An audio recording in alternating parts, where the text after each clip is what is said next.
Hello darlings, so I am Melissa and I am here to show you how I'm making my t-shirt tunic, and please excuse the mess. This was on commission, so this is my first video. I wanted to do it for you, but my my sewing room is not super fabulous right now, so this is what you get. It's cleaned up enough that I can make a video, and I've jerry-rigged a stand so that you can watch me go through and do it. And I'm going to go through and it'll end up being voiced over because I don't want to do this whole thing with the earbud and it doesn't move and fun things like that. So, but I thought I'd give you this is how I make a super simple, not period at all, tunic that you could wear to a first or a second or a third or a 15th event that you just need to like throw something together. It takes me about 45 minutes to an hour to make one. I have a little bit of sewing experience. I'm hoping this one will go through a little bit faster. So bear with me and we'll see how this goes. Thanks. So you want to make sure that you have all of your bits and pieces that you need. So you need your t-shirt in the appropriate size. If you're a girl, chances are you want it one size larger than you would normally wear. You want your collar. You want a chalk or marker, your fabric, and a cutting utensil. So I tried to speed through the boring parts for you. So you want to fold your fabric to the size that you want it. When I was doing my initial measurements, I made it a little too long, so I had to readjust. And so you want to fold it cut edge to cut edge, or half of where you're going to where you want to be, and then selvage to selvage. Selvage being the edge of the fabric as it comes off the loom. And then you want to lay that, you fold it into quarters, right? So cut edge to cut edge and then selvage to selvage. So there's my cut edge. That's the length that I wanted. I want it to be just above my knee, so I folded it in half. And then comes to about 36 inches, and then I am folding selvage to selvage. So give it a couple of shakes, lay it all out. Selvages tend to be moderately straight. You can't guarantee that they will be straight edges, but they tend to be straighter than the cut edge that you'll get when you go to your wherever it is that you purchase your fabric, either online or one of the stores.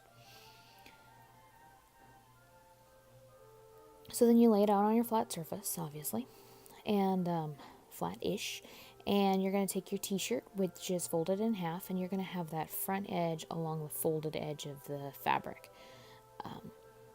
And you want to lay it out as flat as you possibly can. Shake out all the wrinkles. And then you're going to take your marker, in my case it's chalk, and you're going to mark the edge of the armpit where the seam of the t-shirt is. And I did an angled line down so that way it gives it a little bit of flare. And then I'm marking where the collar is, where the front of the collar is and the top of the collar, so that way I have a general idea of where I want my neck hole to be. And then I'm readjusting so that the folded edge of the sleeves lines up against the top edge of the fabric. And again, marking the armpit hole, and then making a curved line from the two armpit markers. And then you're going to go through and cut it out. So there's the magic of video, and I cut it out magically. And you can use these extra pieces as gores if you were making a dress, but since I'm just using the one for a collar, I'm going to use that extra piece. I like the keyhole collar, so I made myself a template so that way I have one piece that I go through and use, and then I can use it over and over and over again. I don't have to redo the math or figure out where the folds are and all the other fun stuff. And then I'm going to trace that on the fabric. And with the magic of video, you don't have to watch me do the whole thing. And I'm going to cut out the outside edge, not the inside, just the outside edge. And again, with the magic of film, we're only going to watch me cut out just a little bit of it because it's boring otherwise. And I don't like boring. So then you would lay your collar on top of your tunic. So I kind of marked where the fold was on the sleeve so that way I could find it when I laid it out, because remember, it's just a flat piece of fabric at this point. And So normally you would lay it out there and then you would pin it, but I wanted to finish the edges of my collar. And remember that the circle of the collar doesn't land exactly center of the center fold and the line folds. The collar is a little bit further forward than you would normally think. So I go through and I'm going to finish the edges of the collar, so that way I don't have any frayed edges after I wash it. It makes it last a little bit longer. And for the magic of video, you didn't get to watch me sew all of that, because who really wants to see me sit at a sewing machine when you can't see any of the finer details?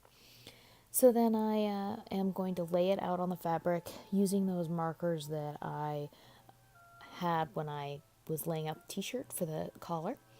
And I pinned it all down, and there you can see how I pinned it down, and then I'm going to sew basically along that white line and on either side of the center collar bits.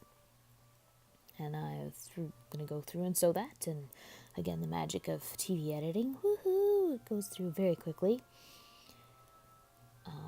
And there I am done. Yay! So I'm going to come back over to my table where my scissors are. And I'm going to cut out the center of that as well as the line of the placard. I just double checked to make sure that I didn't have any buckles or puckers, because this would be the opportune time to undo any of that if I needed to. So I cut out that center hole, and then I'm going to cut out the dart down the middle, take off all my pins, because you don't want to accidentally go through that. And then you're going to go through and clip the edges. So that's what I'm doing there, is I'm going to clip the edges, or clip the curves is what they call that. So that way when you go through and fold it all back over, it makes it much easier to go through and fold it. And then I'm finger pressing the fold on the outside edge. I initially thought that I was just going to finger press it and call it good, and then I didn't. I ended up sewing it later on. You'll watch me do that. I indicated that I am finishing the edge of the seam, or of the edge of the sleeve. So I took the selvage edge of the sleeve, which is the raw edge, and I'm just finishing it with my overlock. My overlock broke like 3 times while I was doing this project, and I didn't want you guys to have to sit and watch that, because that's just boring.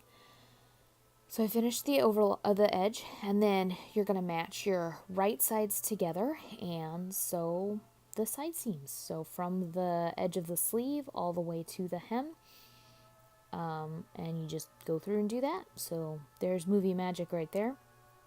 And then you flip it over and do the other side, where you find right sides together and you sew those together. Good practice is always to pin those, but since this is a pretty quick and dirty tunic, I didn't feel the need to go through and pin it, especially since I'm finishing the edges with an overlock. So there I am, I finished the other seam, and now more movie magic, I'm going to go finish it with the overlock, so that way I don't have to worry about finishing the edges. So there was one side, and here comes the other.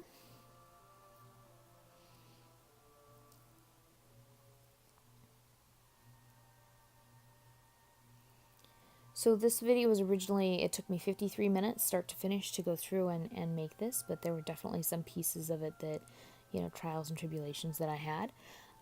Like I said, my overlock thread broke like 3 times. Here I am kind of folding the 2 folds up to each other, so I folded it in half and then folded it in half again, so that way I could make a kind of even hem bottom. Kind of trimmed it, and then I'm just doing a straight hem. Or a straight serge stitch. I am not hemming the sleeves on this. I didn't hem the bottom of it. It is just a straight serge. This is for my friend. He's going to wear it pretty quick and dirty. And then you trim all of your loose threads. And I was going to finger press the collar some more, and I just decided that I couldn't handle that, and so it went back over to the sewing machine, and I just did a top stitch about 1/8 of an inch to 1/4 of an inch all the way around the collar, and kind of stitched that down so that way it wouldn't pop up and freak out all over the world.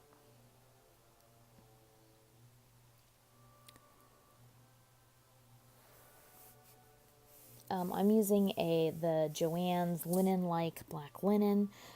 So it's not 100% linen. If I was using 100% linen, it probably would have been, I probably could have finger pressed the collar and it would have been fine, but because there's some kind of either rayon or spandex inside of the fabric, there's just enough give that makes everything done.